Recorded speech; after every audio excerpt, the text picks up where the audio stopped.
You're listening to the School Leadership Reimagined podcast, episode 197.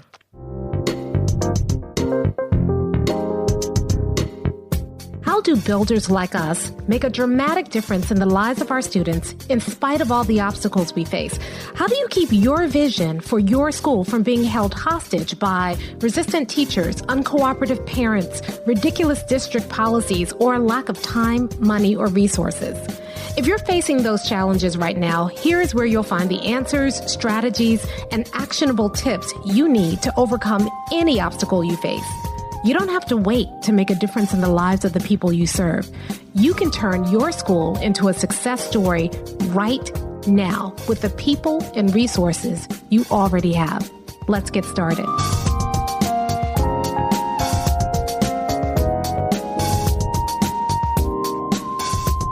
Hey builders, welcome to another episode of the School Leadership Reimagined podcast. I'm your host, Robyn Jackson, and today we're going to talk about something that's plaguing a lot of administrators right now. We're in the middle of the year, we're in that slump between winter break and spring break, and everybody's just feeling a little tired, a little worn out. And so a lot of administrators are looking for quick answers, things that they can do to increase their staff morale. In fact, the other day I was online and I saw inside of one of the principal groups that I'm a part of, I saw someone put a request that says, does anyone have a video or an activity or something I can do to increase my staff morale and heal my culture? And I was tempted to respond, but it's kind of hard to give the nuanced answer in a Facebook post. And so I thought I would talk about that today in case you're like that principal. You're looking for just anything you can find to improve staff morale. I've got good news and I've got bad news. The good news is that you can fix it. The bad news is an activity, a speech, a video, a gift is not going to do it. And so today we're going to talk about how do you really improve staff morale. Now, before I do that, I want to invite you to join Buildership University. Now, of course, Buildership University is closed. We're going to do fewer intakes this year. So instead of intakes like we were doing every month last year, we're only going to be doing intakes a few times during the year. And that gives us time to really serve people inside of Buildership University and make sure that people get acclimated and they're seeing success before we start bringing more people. We never want Buildership University to feel crowded. You never want to feel like you're just one of a million other people inside of the group. Everybody gets that individual attention and support. So Buildership University is closed right now, but there are times when we have a spot that opens up. And when a spot opens up, we don't announce it publicly. We go to the wait list. So if you know you want to join Buildership University and you just are bummed because it's closed right now, then what I want you to do is go to buildershipuniversity.com and click on the waitlist button and join the waitlist, because odds are that if you join the waitlist, once your name gets to the top of the waitlist, the next spot that opens up in Buildership University is yours. So buildershipuniversity.com to join the waitlist. And that also will help you to be one of the first to know when we open up the cohort next time. We're very careful about cohorts. So we're not just letting everybody in. We're keeping the cohorts very small so that people get the support that they need. So if you want to make sure that you grab your spot on the cohort, why not join the wait list? And you'll be the first to be notified when the cohort opens again. And that way you can secure your spot before we go public with the cohort opening. And that way you get the first seat. You are guaranteed a seat if you join then. So buildershipuniversity.com, just join the waitlist. Okay, let's talk about this issue of staff morale because it is a nuanced issue. And the mistake I see that a lot of leaders make is that they treat staff morale as if it's a quick fix. So they're looking for, let's do pancakes in the cafeteria one day when we have a delayed opening, or let's give everybody Valentine's Day gifts, or let's create during my staff meeting, let me show an inspirational video. And we think those things are going to improve staff morale.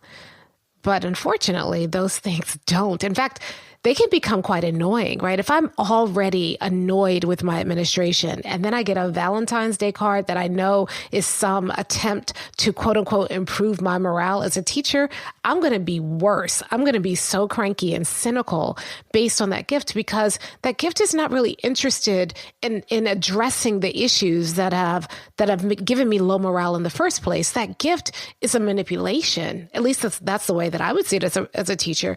It's a manipulation to make me behave in a way that makes the administrator more comfortable. And unfortunately, a lot of efforts to improve staff morale come down to that. We're not really interested in the people or the issues that they're bringing to the table. What we want to do is shut all that down, get people acting better so that it feels better so that we can achieve our goals for our school. And although that sounds very harsh, if we're being honest, a lot of times that's what's really behind our staff morale efforts. And so I promise you, I'm always going to try to be honest with you and give you the hard truths. And so the first step towards improving staff morale is to examine our own motives for why we want to improve staff morale. Are we trying to improve staff morale because we can't stand the feeling that we get when we come into school every day? And so that makes us uncomfortable. So let's get them happy so they stop complaining. Are we trying to improve staff morale because we believe that will make us look better as leaders? Are we trying to improve staff morale because we don't feel like dealing with the issues, where we don't want the complaints anymore? We don't want to have people coming to us raising issues. We just want those things to go away. Are we trying to improve staff morale because we want everybody to like us and we're feeling bad because people don't like us? We have to be honest about our motives.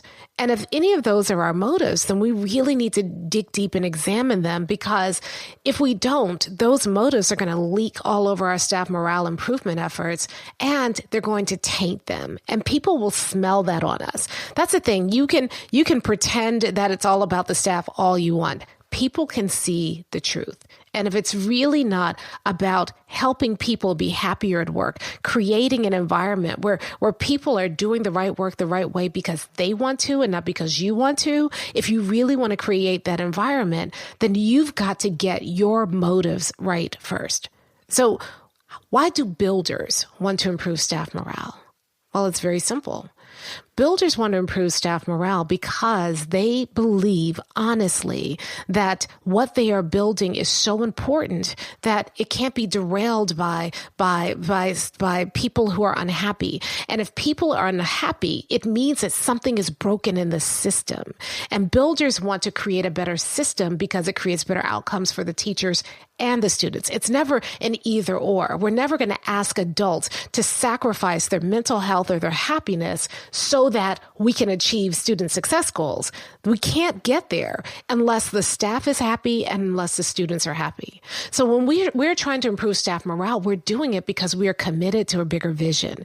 We're committed to something bigger than what we've created right now. We are building a place where the adults are happily doing the work on behalf of children, and the children are benefiting so that 100% of our students and our teachers are successful. If you're trying to improve staff morale for any other reason than your commitment to that vision and the people who are involved in your vision, it's the wrong reason.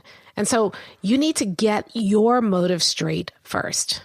All right, that's a straight talk. Have to give it to you, because this next part is not going to work unless your motives are right. I have to admit that there are times when I have worked to increase and improve staff morale because of the motives that I just talked about, the wrong motives, the motives that are really about me and my ego more than they are about the people involved. I have tried in the past to improve staff morale because I was stressed out and people were stressed out, and I didn't want to be seen as a poor leader with low morale staff. And so I worked to try to improve staff morale so that I would look better. I'm going to be honest with you. I did it for very selfish reasons. And what I can tell you is that fear of looking bad got in the way of my ability to serve the teachers and the students. That fear of looking bad in front of other people tainted my efforts. And so we have to let that go. We have to let go of the fear. And I still struggle with it even now, the idea that if I do this, well, it might look bad. And then will people still trust me? Will people still listen to the podcast? Will people still read my books if I look bad? And I have to tell you, every time that I let go of that fear and do what I believe is right, do what is in service to my bigger vision, mission, and core values, whenever I stop focusing on me and start focusing on the thing that's bigger than I am, the thing that I'm trying to build, not only does it free me of that fear, but it helps me to really connect with people. It helps me to reach the right people. It helps me to build something where everybody can be successful. So examine your motives and make sure that you are doing it for the right reasons. Make sure that you're not looking at the people or yourself, and you're looking at your vision. You're looking at your mission. You're looking at your core values. A lot of people talk to me about how do I improve my culture? And there are tons of books about that. There are gurus on culture, and they all tell you to do things, the tactics, the strategies that engineer a healthy school culture. And so when people come into Buildership University or they come into the world of buildership and they want to improve culture, they're looking for that strategy, that tactic, because I'm so stressed out because my culture is so toxic. And I hate to disappoint them, but I do every time, because there is no quick fix strategy. There is no Band-Aid. There is no magical solution or elixir that you can pour all over your culture to make your culture work. The real work of deliberately engineering a healthy culture is much more complicated than that, because you have to deal with the real issues. And a lot of times the people don't want to deal with the real issues. And so what they try to do is paper over those issues so that they can make everybody happy, happy, joy, joy. And they end up making their culture worse. So same thing is true here. If you've got a staff morale issue, you can't paper over it with a quick fix. You first have to examine your motives. And sometimes that look in the mirror, it's tough, but you've got to do it if you want to really fix the problem for good. Okay, so first thing, look in the mirror, make sure that you have the right motives. And if you don't, shift your attention not towards eliminating the pain of poor staff morale or worrying about the fear of looking bad, and shift your motives to what is it that we're building. That's why having a vision and mission and core values are so important, because that's what you anchor in, right? If you feel yourself slipping into yourself and starting to be afraid, you feel your ego taking over, and you feel yourself slipping back into leadership. And leadership is a lot about ego. I don't care what people say about being a servant leader. Usually when people say I'm a servant leader, the badge servant leader is an ego boost. It's just another identity that makes you look good in front of other people. When you're a builder, it's not about you. It's about the vision. It's about the mission. It's about the core values. So anytime your ego gets involved, it's going to taint the work. So when you find that happening, and I said when, not if, because it will, right? We all have to fight it. But when you find that happening, if you can just tear your eyes away from the mirror and focus on the vision, mission, and core values, that opens things up. That frees you to do the work that you really need to do and to confront the issues you really need to confront without fear, because it's in service to a bigger vision, mission, and core values. Okay. Second thing, once you've dealt with your own ego and you've got your focus on the right thing, now you can really start to deal with the issues. And what I suggest is that when you have staff morale issues, before you try to fix anything, the first thing you need to do is understand where the heart of those issues are. And I promise you, it's not what you think. I promise you, it's not what you think. I've been doing this work for a long time, and people come to me and they say, my staff is upset because, we're putting, they're overwhelmed with the amount of work we have to do. My staff is upset because we're changing too fast. My staff is upset because the kinds of kids we're serving is different now, and they don't know how to deal with it, and they long for the past. Everybody has a reason and a theory about why their staff morale is the way it is.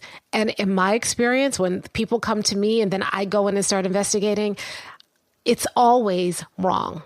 I'll give you two examples. I went to one district and they were talking about it's overwhelmed. Can you talk to them? They're working harder than the kids. And when I got there, I found out that it wasn't that people were overwhelmed. It wasn't that they were working harder than the kids. They were resentful because the district changed the curriculum. They shifted from a curriculum that the teachers loved and had invested in to a curriculum that the teachers felt had very little educational value. That was the problem. So the teachers were overworked, but they were overworked because they were trying to sneak and teach the curriculum they loved while serving the curriculum the district was pushing, which was really more about test scores than it was about helping students really learn. So the district had it all wrong. And so the solutions the district was trying to create to address the quote unquote problem were doomed to fail because they were looking at the wrong problem. Second example, I was working in a school and they were telling me that the staff was, resistant to change and they were holding on to the old ways and weren't willing to move. And when I got to the school, it wasn't at all about that. You know what the staff was really resentful of? They were resentful because the distribution of duties, things like lunch duty and recess duty, they felt they were not being distributed equitably, that some people were working harder than other people and some people weren't doing their jobs and there was never any consequence for that. That was their problem, not that they were resistant to change. The staff just said, we're not doing anything for you because you're not hearing us.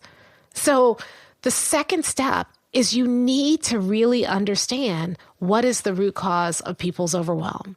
You can't just assume, and you can't just take people's first word for it, because people complain about things, but the root cause is often so much more nuanced. And so how do you get to the root cause?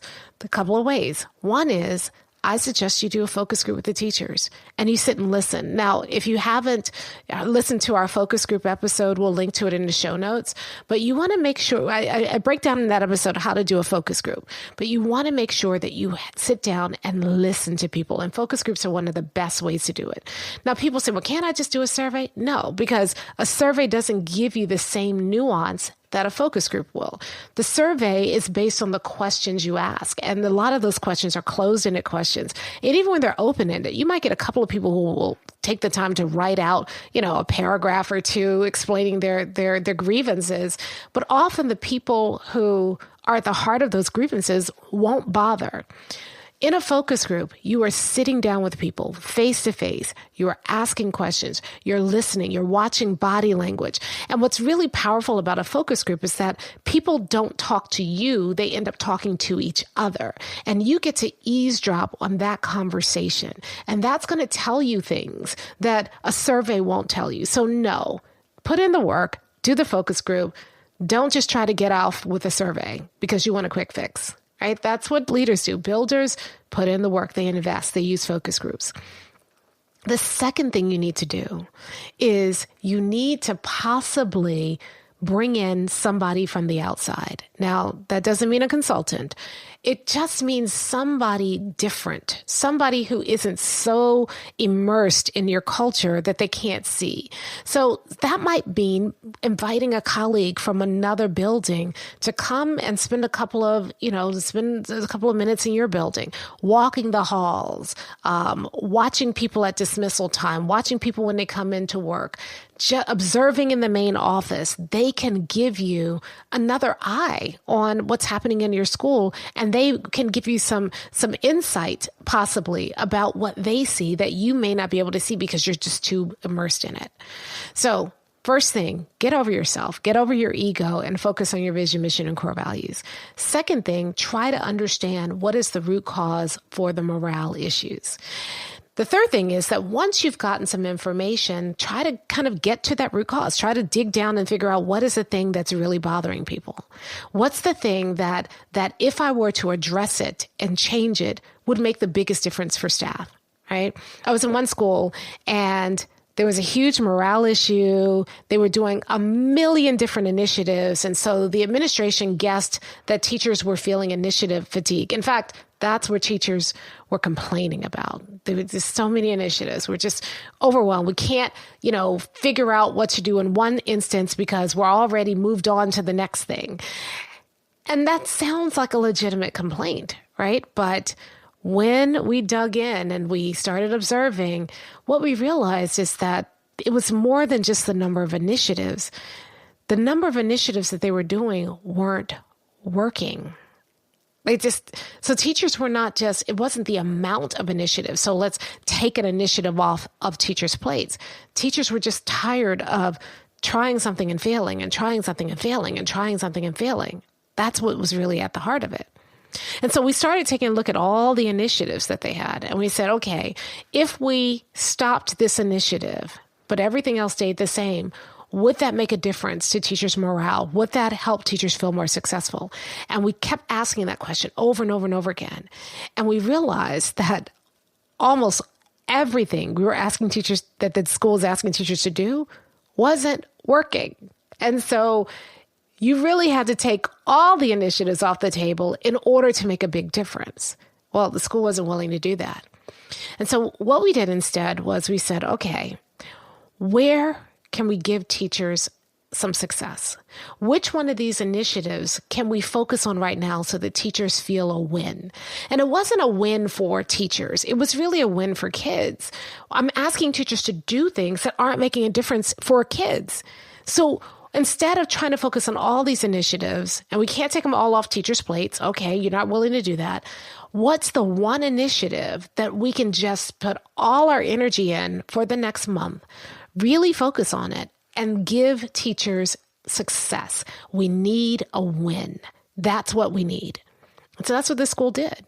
They took they didn't take everything off the teachers' plates, right? They didn't make that announcement. We're going to take this off your plates. They just, instead of doing that, they let the initiatives go. But they said, this month, we're going to focus on this one thing. We're going to do everything we can to set you up to be successful. And then they started tracking the wins. And at first, it was just one or two teachers who were already doing that thing very well that were experiencing the wins. But those teachers started talking about why those were wins. Other teachers got inspired. So a teacher here, a teacher there began to really focus and get those wins. And then the administration really focused on supporting teachers in that one thing and making sure that they could guarantee a win. They kept asking every single week, what do we need to do to guarantee a win this week? And so teachers started experiencing wins. And when they started experiencing wins, many for the first time that school year, the tide in the school began to shift. People started feeling hopeful again. People started feeling excited. They did not take a single other thing off teachers' plates. All they did was focus teachers on how to get a win, and they solved the root problem. So if you've got a morale issue, first, get your ego out the way. Second, try to understand what's really at play. And third, dig down deep so that your solution actually solves the root problem. And don't waste time on things that aren't going to solve the problem, right? I love pancakes as much as the next person, but my pancakes at home are going to be infinitely better than anything that you and the main office secretaries cook for me in the morning, right? I love getting a card in my box and a Starbucks gift card more than anything. But if you give me a Starbucks gift card and I never have a chance to use it because I'm at work late, overwhelmed by the amount of work I have to do, or I go get that coffee, but I'm so demoralized at the end of the day that even that coffee or that tea that I buy doesn't do a thing except for just water the misery of my soul, then your Starbucks gift card isn't doing anything. Hey, I love an inspirational video more than anything. But when you show me an inspirational video of a principal or an educator who's making this big speech about what is possible for kids, but you have not helped me in my job be successful with kids, all that video does is agitate what I feel in my heart already, that I am failing kids. It doesn't inspire me. It's more depressing because this person is telling me this is what I need to be doing. This is what's going to make a difference for kids. And yet I can't figure out how to do it in this environment, in this school. You can celebrate me all you want in front of the entire staff, right? You can give me an award or a certificate. You can do all those things. But if you don't address my root problem, it feels hollow and it feels false. So let's stop focusing on the quick. the quick stuff. You know when that stuff works? When everybody's already happy. If I'm already happy, and then you put ice machine and cupcakes and sodas and drinks in the staff lounge, it just enhances my happiness. If I'm already successful in school and you roll around with a cart and bring me lunch one day, look. Thank you. I'm excited. You just added to my happiness. But if I'm miserable, those things don't work. So you gotta spend some time really addressing the issues. One of the things that I see is the most common issues is that teachers complain that they never have enough time. And you know what happens. You're like, all right, we'll give you the afternoon. We'll release you from faculty meeting. And then what do people do? They don't do work that they say they never time. Maybe some do. I used to. But that extra time doesn't change anything, because the complaint about I need more time is really, there's something else at work. It's never about I need more time. There's always, I feel overwhelmed. I need more time to, I need more time to understand this. I feel like I'm not focused on the right things. Usually a complaint about not having enough time is really a complaint that's about focus. I don't have time to do the things I want to do. And so if you just hear the complaint, we don't have enough time, and then you're like, all right, here's 2 extra hours, you're not solving the problem. People are no happier. All right, well, maybe I'll do 2 extra hours started by an inspirational speech and ended by cookies. Maybe that'll do. Nope, you've not solved the problem. Until you understand why people feel they need more time, why people feel like they don't have enough time, until you really understand that, you are not ready to solve the problem. And as much as I love cupcakes is not going to solve your culture issue. So here's your assignment this week. If you're seeing a dip in morale, if you're seeing your culture start to slide towards toxicity, if you see your teachers starting to be weary and worn out, and you want to find a way to inspire them, to get them reignited, not going to happen with a cupcake. But here's what you can do. First thing is, you need to make sure that you are trying to solve the problem for the right reason. I can't stress enough how important this is. Get your ego out the way, focus on your vision, mission, and core values. And by the way, if you don't have a vision or mission or core values, nothing else I say is going to work. You need that first. So if you don't have that, that's your first thing, because I've seen it over and over again. People who have culture issues, who bring people together around the vision, mission, and core values, most of those culture issues evaporate. So if you don't have that, that may be your problem. That may be your quick fix. Vision, mission, core values. Done the way we teach you how to do it in Buildership University. Don't just go announce it one day and think that's going to fix it. There's a process, but that process is what starts to heal culture. Let me just say this as an aside. I know I've gotten on a tangent, but something really interesting happened to me last week, 2 weeks ago, something like that. I was working with a group, and there's some culture issues. It's complicated, right? And we're creating a vision, mission, and core values, and we've been going through the process. And here's what's happening. Those culture issues that have been a pain for years are starting to come to the surface and be resolved. The people on the team who have been really difficult and obstructionist are hugely in support of this. The skirmishing and the fighting and the backbiting that has characterized the way this team has worked together, gone. Just by creating vision, mission, and core values. So if you don't have those in place, that could be your solution right there. Now that's not it's not going to fix it in a weekend. You'll start to see change almost immediately, but that process takes a couple of months to do and do it right. But it's an investment that's well worth it, because it will create the foundation that your whole culture can anchor in. It helps you get back to center when you start drifting off and your ego starts coming up. So you need that. All right, commercial over. Step 1. First of all, you got to make sure you are focused on the right thing, because you're not going to solve this if you're focused on the wrong thing.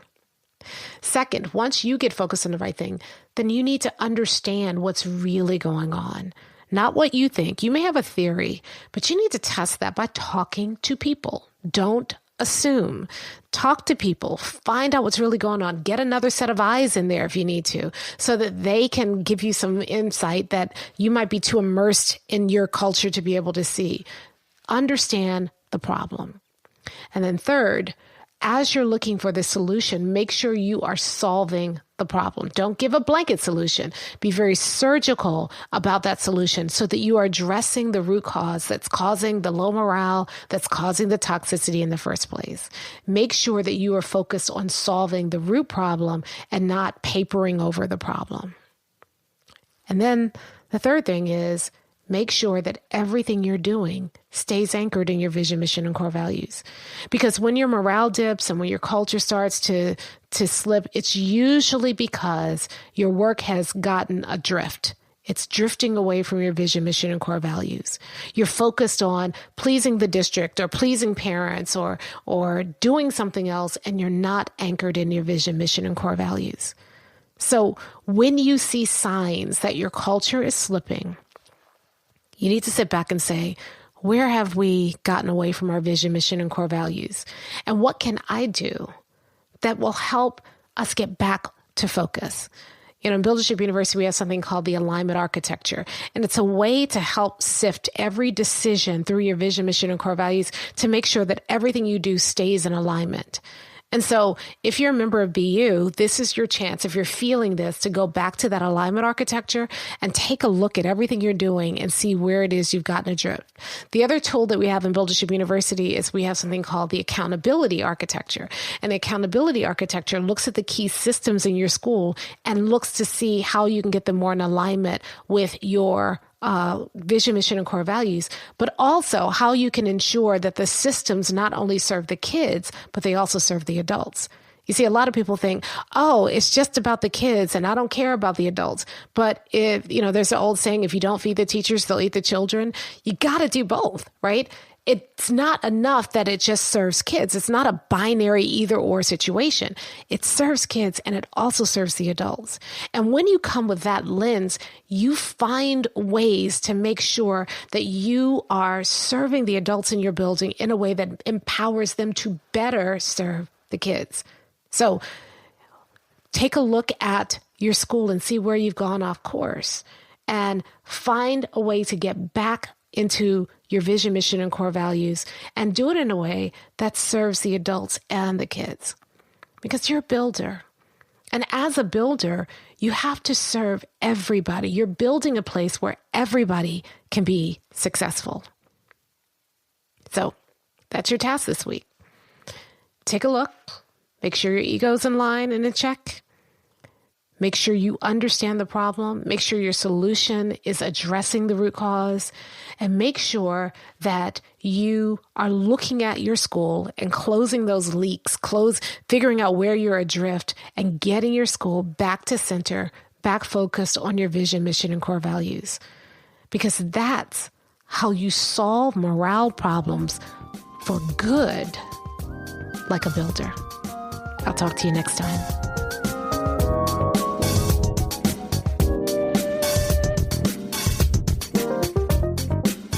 Hey, if you're ready to get started being a builder right away, then I want to invite you to join us at Buildership University. It's our exclusive online community for builders just like you, where you'll be able to get the exact training that you need to turn your school into a success story right now with the people and resources you already have.